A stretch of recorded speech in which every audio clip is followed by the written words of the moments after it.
You know what? It is so nice to see flamingos that are adequately pink. That's why you come to Disney.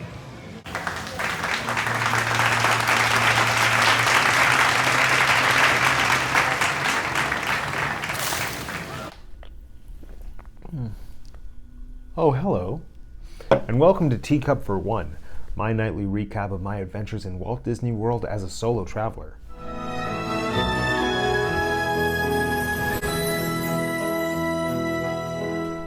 Today was the Animal Kingdom, and so for my outfit, I opted for a sensible Pumbaa safari bound.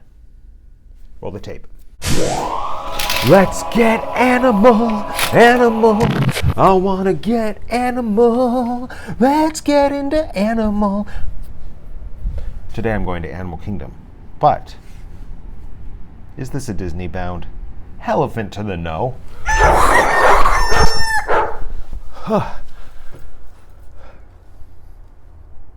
I'm Pumbaa.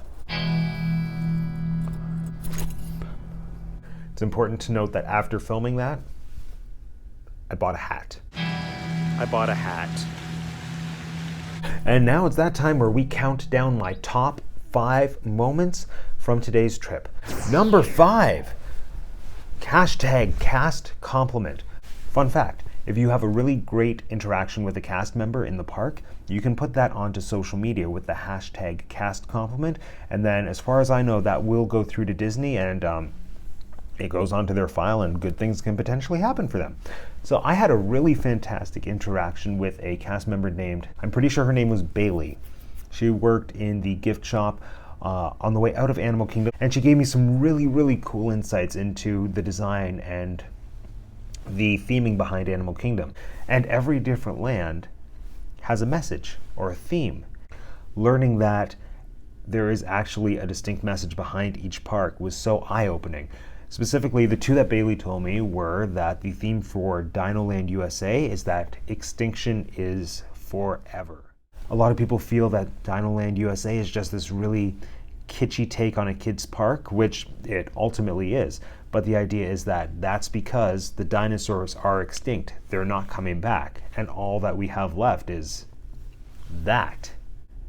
Because extinction is forever. And then the theme behind Pandora is that nature will always win. Pandora takes place after the events of Avatar, and when you're there, everything that's man-made is slowly being taken over by nature. So the mold is starting to grow everywhere, the trees are starting to overtake the man-made elements, and then all the beauty comes from nature. So nature always wins. And learning that every land has a message or a theme made so much sense. And these are all things that are so evident, but once you actually hear them articulated into words, it adds a whole new appreciation to the parks. Number 4, exploring Pandora, the world of Avatar.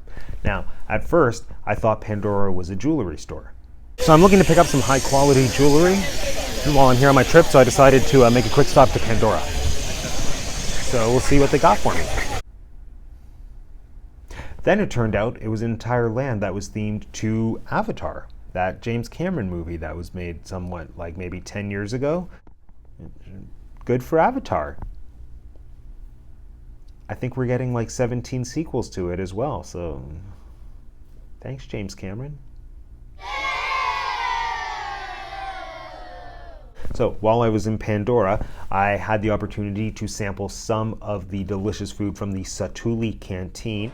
Okay, and now it's time for my lunch at Matt Reviews Disney Foods. I am at the Satuli Canteen in Pandora, and I opted for this.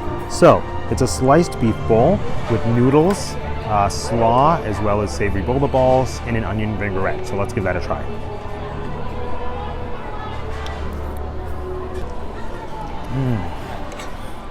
No.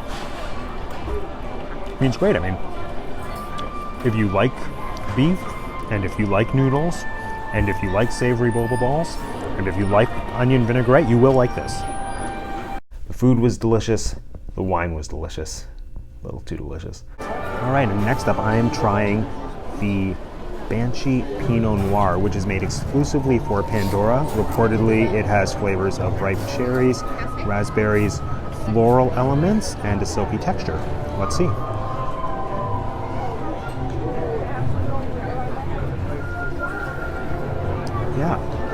That's good. I mean, if you like ripe cherries, and if you like raspberries, and if you like flowers, and if you like silk, you will like this. No joke.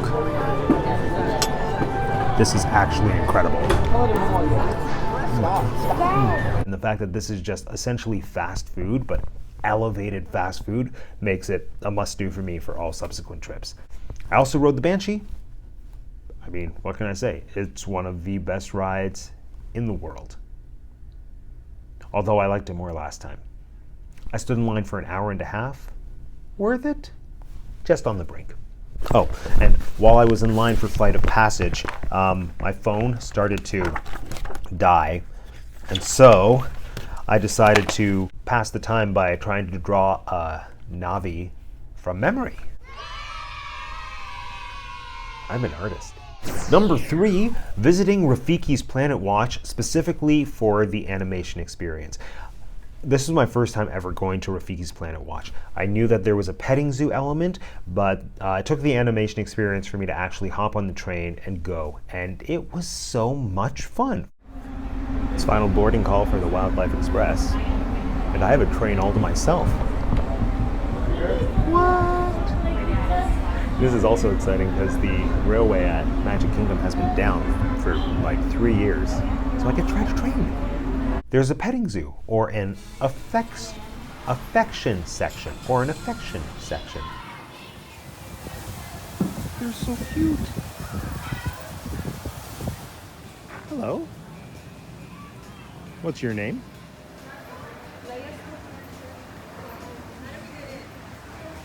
I met a goat named Bueller, and he's my best friend now. That one's my favorite. I also think I met a llama, so I'd like to think of that as the Emperor Cusco meet and greet. So that was pretty groovy. Groovy. Yeah. Good job, Matt. Oh, you're funny. And then the animation experience itself was great. This was the second animation activity that I've done on this trip. And this one was really great because they integrated all of the history of how Walt Disney animation is so strongly tied to observing animals. I drew Bruce from Finding Nemo. And it's a 20-minute class, but interspersed with that, along with learning how to draw the animal, you're also learning fun facts about the animal character. So what did I learn about the great white shark? The way that their gills work, they have to constantly be moving. If they don't, then they can't breathe. And if they can't breathe, then they die. So that's one of the reasons you very rarely, if ever, see great white sharks in captivity, because there's just not enough space in man-made aquariums, typically, for them to be able to swim around and survive. So, good job, great whites. You naturally got out of captivity. Good on ya. Number 2, I went on the Caring for Giants tour. It was $30. It was a 1-hour tour. Your guide takes you to the Elephant Outlook area, which is part of the Kilimanjaro Safari. We had an opportunity to look at the elephants in a much closer proximity than you do get to experience while on the safari. Top 5 within my top 5. Top 5 things I learned on the Caring for Giants tour. Elephants are a matriarchal society animal. Female elephants stick together and they have their own little club, and then the males just go off on their own and live life as solitary wild beasts. 4, elephants are keystone creatures. So that means that in their natural environment, they help contribute to the ecosystem. Next, elephants can eat upwards of 300 pounds of food on average per day. And also, they're herbivores. So that's all leaves, lettuce, and grass. Imagine eating 300 pounds of grass. That's a lot of grass. Elephant poop has so many uses. Because an elephant's digestive system is not that great, when the poop comes out of them, it's still very fibrous. And so you can do things like make recycled paper. Like this nifty little name tag that I got on the tour is made from 85% elephant poop. Ew. The Disney Conservation Fund.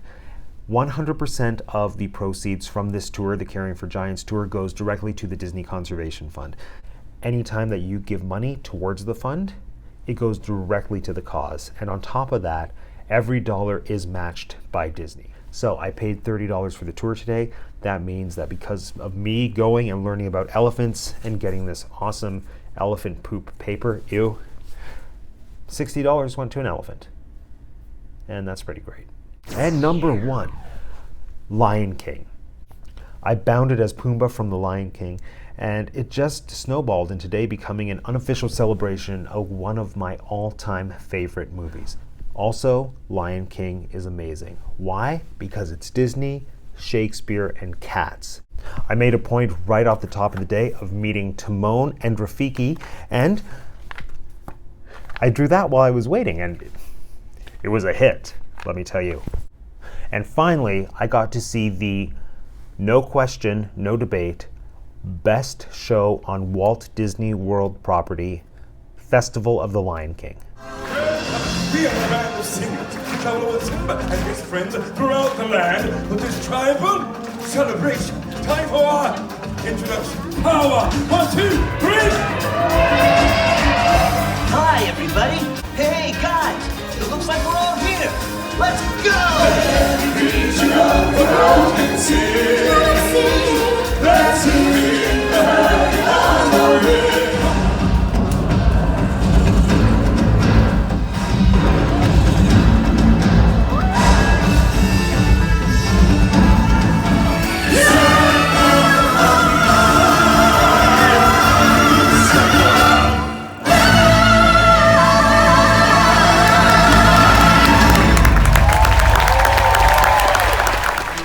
I have a lot of reasons why this is the best show on Disney property, but I'm saving that for a future video because it's almost 11 o'clock at night and I need to wake up at 5 a.m. so I can try to get on Rise of the Resistance. So, Matt out. All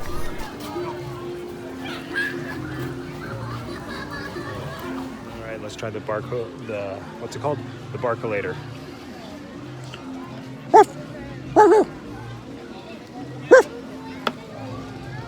Do I have to take a bath tonight? I think I am still very clean from my last bath. Bark. Bark, bark. I can smell you. You smell like a small postman. That is a nice smell. The final test. Meow. I have just met you, and I love you. Perfect.